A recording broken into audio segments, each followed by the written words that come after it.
Yeah, we are live. Okay. Thank you, Richa. Should I start off? Yes, ma'am, you can start. Okay. So, thank you, Richa, and a big thank you to Anupama of Reboot her community. I think it's a very august community out there, and a community where there are very active measures that are being taken to promote this sisterhood amongst probably people who have not met before, have not interacted before, but somewhere possibly we are all joined by that common thread of making a mark or wanting to make a mark in our respective fields. About me, I think there has been my profile has been up there for the introduction for the profile part, but let me still take you through it quickly. My name is Dr. Rima Ghose Chowdhury. I'm currently EVP and CHRO for an IT company called Datamatics, which is actually into multiple service offerings, which range right from the BPO services to IT to AI, ML, intelligent automation, all of it put together. So quite a wide array. Um, and I have been here for about 1.5 years now, trying to bring in some value for the Datamatics employees and the business, which is all over the world. In terms of my basic background, I'm a pharmaceutical technologist and I started my career on the shop floor. So I was making Dettol and Lysol and dirtying my hands in that particular segment of the world before the MBA bug bit me. And post my MBA HR, I moved to corporate HR role. I also did a short stint in corporate communications and then uh, moved on to do my PhD as well because leadership as a subject intrigued and interested me a lot. I have worked for very diverse industries till now. So the range is like manufacturing to ITES, to IT, to media and entertainment. It's quite a mixed bag, but this diverse background has actually helped me to understand the people element better. And somewhere I have realized that perhaps the core fabric of human sentiment and temperament remains the same. We all have our own set of insecurities, apprehensions, fears, concerns, as well as our joys and excitement and feelings of contribution. So perhaps at the core, we all remain the same. But then again, no single person, no two people can be absolutely same. But we are largely similar, I would say. So I was very excited when I learned about this opportunity to address this group because I felt that here is a community which may have a lot of tapped as well as untapped potential. And if there is something which is there as a takeaway from my talk for this community, then I would feel extremely happy. So it's my proud privilege to be here today, and I can start off with our topic for the day. So, Rucha, would you be able to put my slides up?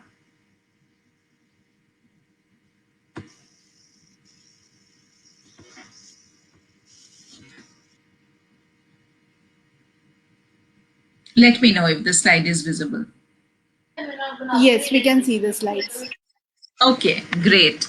So the topic is slightly different. I don't know what you thought of the topic when you read it. So I say this because happiness is typically something which is earmarked for esoteric philosophical debates. That is it really possible for us to be consciously happy? Is that something that is cultivated, or it's a feeling which just happens, and if it doesn't happen we can't do much about it. It's if it happens it's great. So I don't know what's the thought process which you were oscillating between. But let me tell you, this is something which I have also learned over time.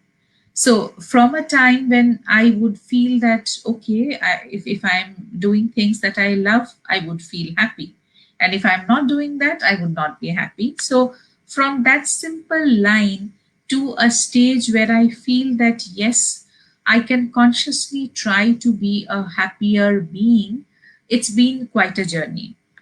And this journey has been enriched by my myriad experiences, both as a human being and a professional. So the different industries that I've been a part of, the different kind of work experiences that have nurtured me and shaped me into the professional that I am today. So all of these have led to it. So the term happiness today is perhaps more relevant than ever before, because we had never imagined a pandemic situation like what coronavirus led us to. We had not imagined these situations of being held captive in our own homes with little or no contact with the outside world, with only these windows of opportunity to interact, the online virtual platforms. These are not things that we had experienced before.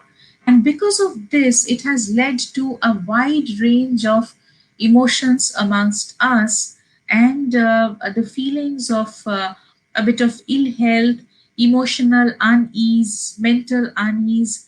These are all feelings that have kind of become rampant. The pandemic has hit us in multiple ways, right? May not be in the same way. There are people who have lost their livelihoods. There are people who have been unwell. There are people who have been hugely emotionally affected by all these changes that have been inflicted on us. So yes, we have been affected, and that's why probably recently something unique happened. So I saw AICTE, which is All India Council of Technical Education, organize a FDP, Faculty Development Program, with Amity University Center of Happiness, where for 5 days the subject that the audience went through was inculcating happiness. So let me share some tips today, the way I have experienced them. So the first and foremost feeling is being in charge, being in control. So it's all starts with that feeling. I am in charge of how I feel, and today I am choosing happiness. Every day I would choose happiness. Will my everyday be same? Not at all. Can't be. But this is the feeling with which I start my day, and that inherent sense of control will lead me to believe that even if there is a bit of darkness around, I am going to come out of it very soon. So, does this describe you? And by this you, it's actually us.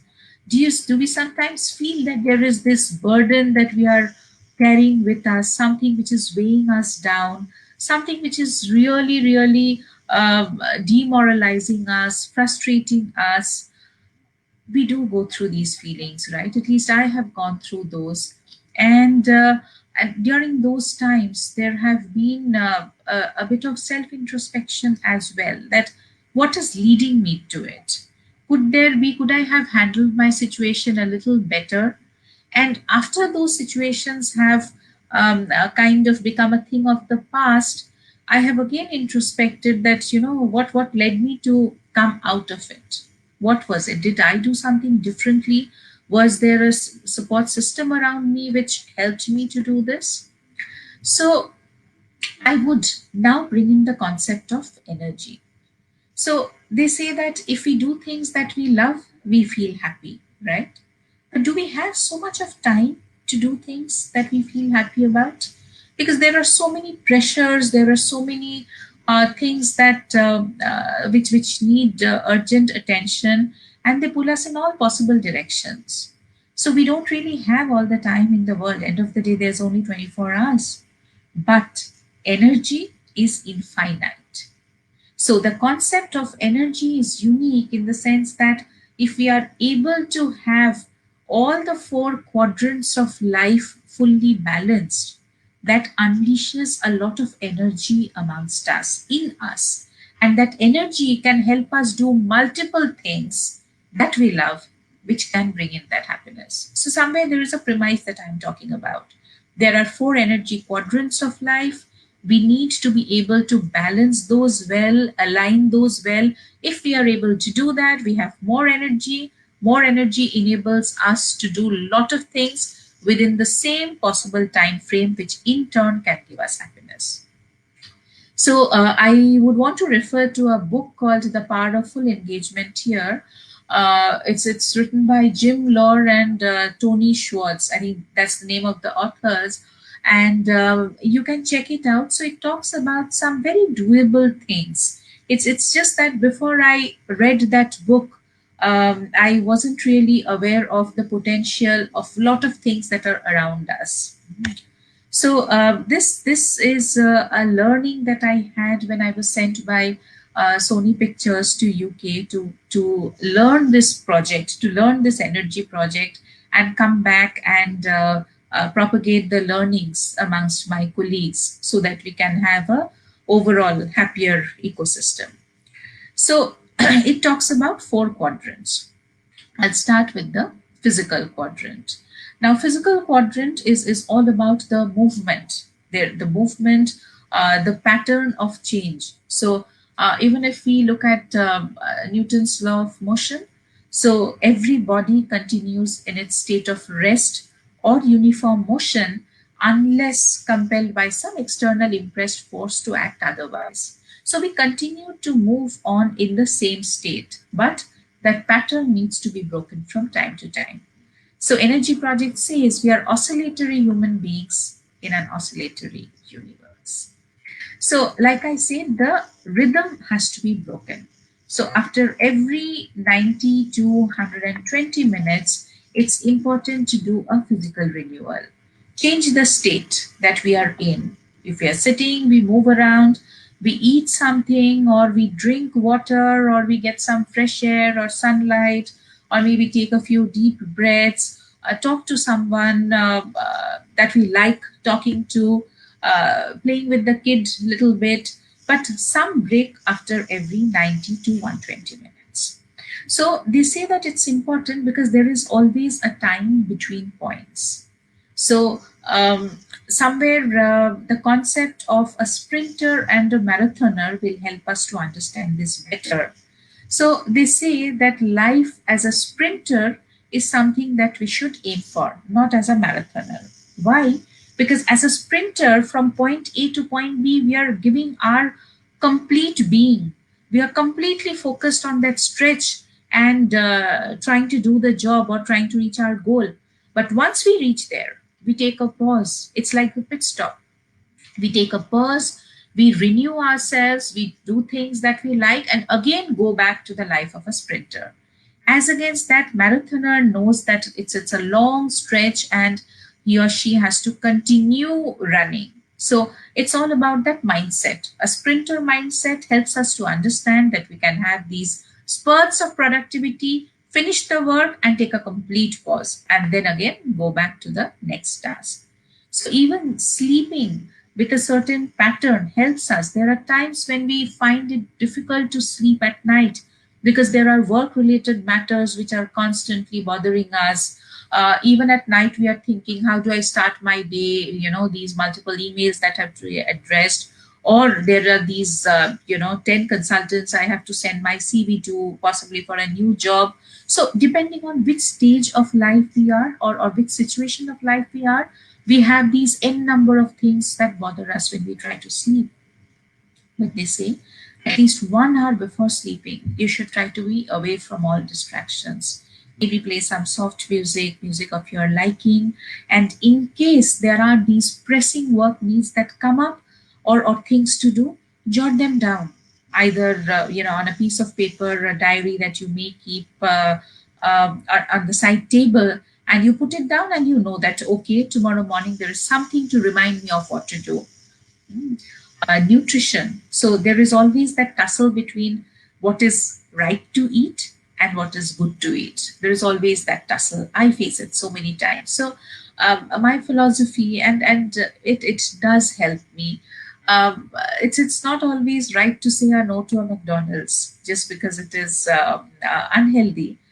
Sometimes you do give in to your cravings, but you should keep in mind that that's an exception. That can't be a routine. So a routine, healthy food eating interspersed with maybe giving into the craving once in a while is not so bad. Fitness, very important. We tend to take this very lightly. And I think during the COVID period, this has kind of taken a backseat for so many people. Hectic work is happening.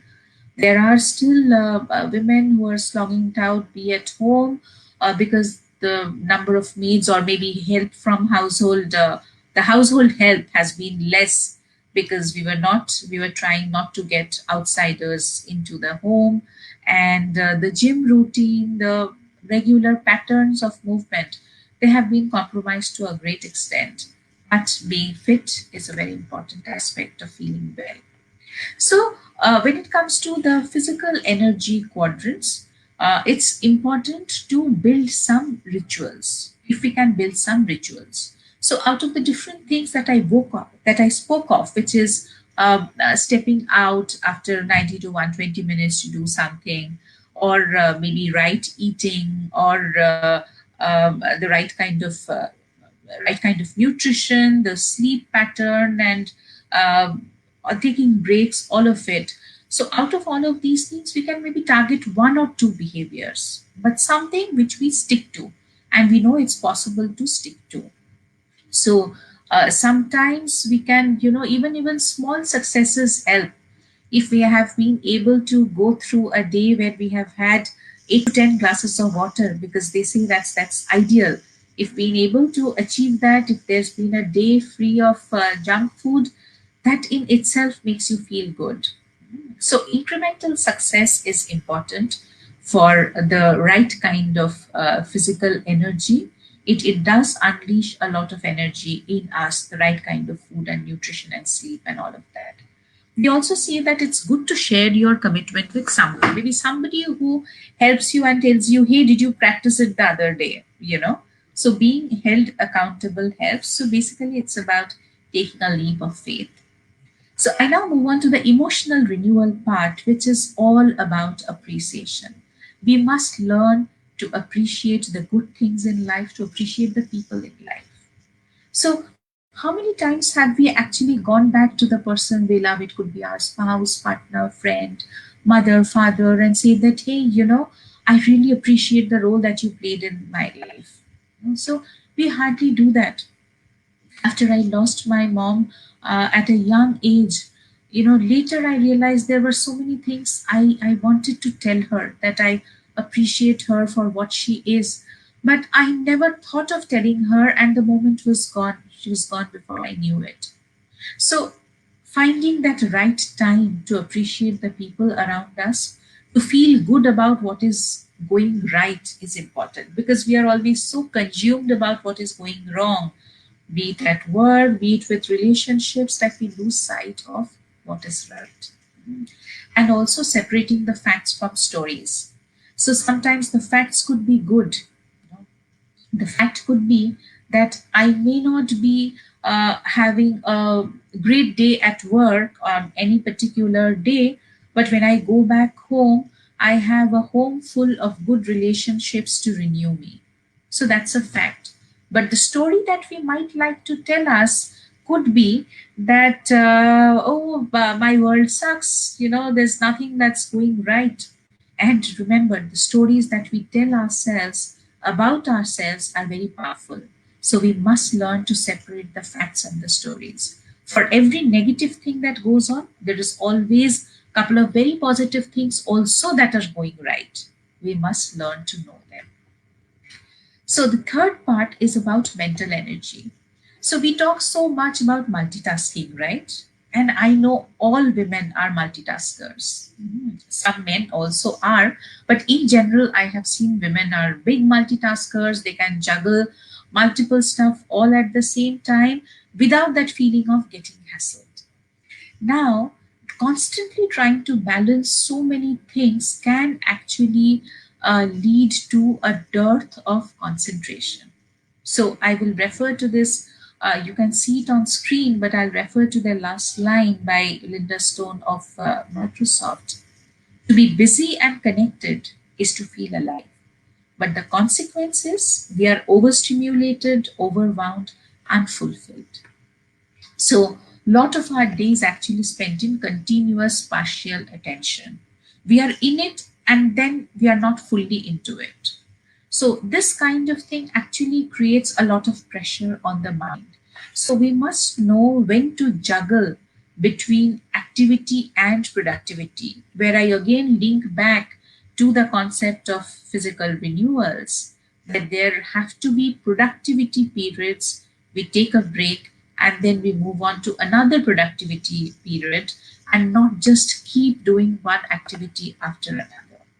So the mental focus is a very important aspect because, as Herbert Simon says, what information consumes is rather obvious. It consumes the attention of its recipients. Hence, a wealth of information creates a poverty of attention.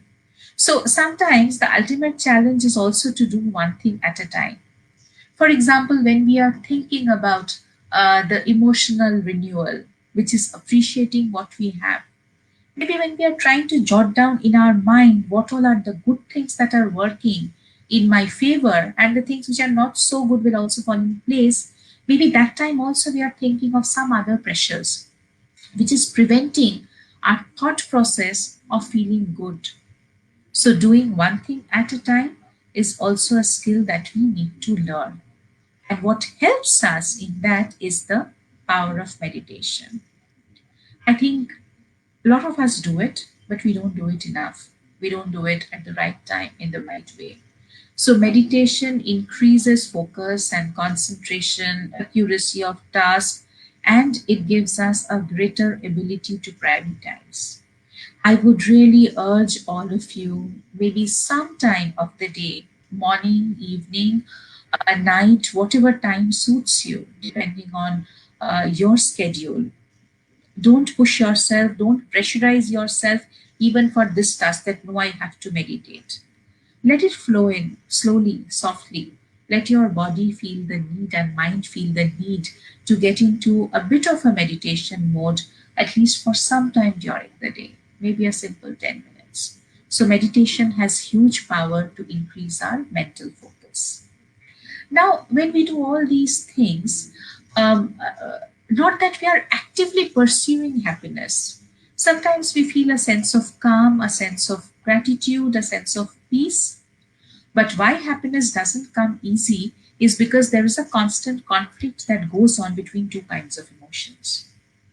There are survival emotions or negative emotions like fear, anger, despair, and there are also growth emotions or positive emotions, which are delight, joy, excitement, positive anticipation. So, this balance is constantly happening amongst us.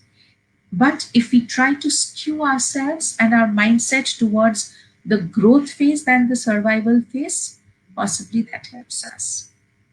Now I come to the spiritual renewal part. No matter what we do and how we spend our lives, there can always be a gap between who we are, what do we want, and what we are actually doing. So basically, the gap between who we are today and what we want to be causes that stress. Sometimes it causes that positive pressure also. So we need to be able to understand what is it that we actually value? How do we actually want to live? And is there a gap that we see there? So if we are able to bridge that gap, or if we are able to be in that journey also where we are trying to consciously, be the person that we want to be, that brings in a lot of energy inside us. So it all boils down to the meaning of life. So Viktor Frankl, some of you would know, Austrian psychologist. So he was there in the Nazi concentration camps and he survived. So in his writings, he has clearly articulated that in those moments of despair and torture, the one thing that kept him going was the fact that he felt that he's made for a bigger purpose. And what was happening to him there was temporary, was transient, and the phase would pass off. And possibly that higher sense of purpose helped him to circumvent the challenges that were there in concentration camps, the suffering, the torture, and all of it. So he mentioned that last of human freedoms, to choose one's attitude in any given set of circumstances, to choose one's own way. So while there he was the sufferer, he was being tortured, he had the option of thinking that this spells doom, I'm not going to get out of it alive. As against that, he chose the attitude that this is temporary. I'm going to be out of here soon. So that, and I'm going to share my learnings with the world. So a life with a meaning actually helps us in the long run. So the energy project, which is about alignment between all the different energy quadrants of life, it helps us to actually build a life which is a good balance of different things that we like. And I come back again to the keys to building rituals. I spoke about it in the physical quadrant, but there are other things also that we spoke of. For example, meditation could be a change in behavior that we can target, and we can have somebody in the family or a friend to make us accountable for it. Hey, did you do that yesterday? So there is one line which kind of resonates on the topic of happiness, for me at least, what Robert F. Kennedy had mentioned, that you're happiest while you're making the greatest contribution. A very simple thing, addressing the group today on a topic like this, it makes me happy because I feel maybe in some small way I'm making a contribution. So there could be many such small ways which could be there in your lives as well. So some simple rules, ponder on what really matters and don't focus on the rest. Other things, they just come and go. Family and friends, cherishing relationships, letting them know that you appreciate them is very important. Do the things that you love to do and find out your unique calling. So it takes time, let me tell you. It's not a cakewalk for any of us. We experiment, we take risks, something works for us, something doesn't work. But if we know that all of it are means to the end, then we feel much better about it. Maybe something to contribute in this world, some social work, helping some kid, underprivileged kid to do his or her studies well. There could be many things. There could be so many things around you which you can pick up, and that can become your legacy. So finding out the meaning in our lives, being grateful for what we have, and most importantly, the self acceptance and authenticity part. So, like I said, we are similar, but we are not same. So, if we accept who we are and what is it that makes us, what is it that makes me feel happy, is the pursuit that we have to have. On this, there is also another important concept I will share about self soothing. I read about it recently in a column in Life Mint by Sonali Gupta, the psychologist and psychiatrist. So she had mentioned that we perhaps don't know that we have this immense power of self soothing. After a tough day or a challenging day, we can always do things like maybe go for a long walk, or enjoy a little bit of solitude in one corner of the house with a cup of coffee, taking a dip in the pool, doing something with your hand, the painting, creating some form of art, cooking. I have seen that that's a great stress buster, works for me. So there are these multiple ways where we can divert our attention from the challenge, which was kind of putting us in a very stressful zone, to trying to do something which is self-soothing, that can actually work. So do try that at times if you're not doing it. And then there could be so many things that you are doing anyways, which I've not mentioned here, because every person adjusts and responds to the outside stress in different ways. But some of the things that I have spoken of today are kind of tried and tested and can bring in happiness for us. So I stop here. So the session was meant to be, my part was meant to be for 20 minutes. I've taken almost 30 minutes. I stop here and over to Rucha in case there are comments. Thank you.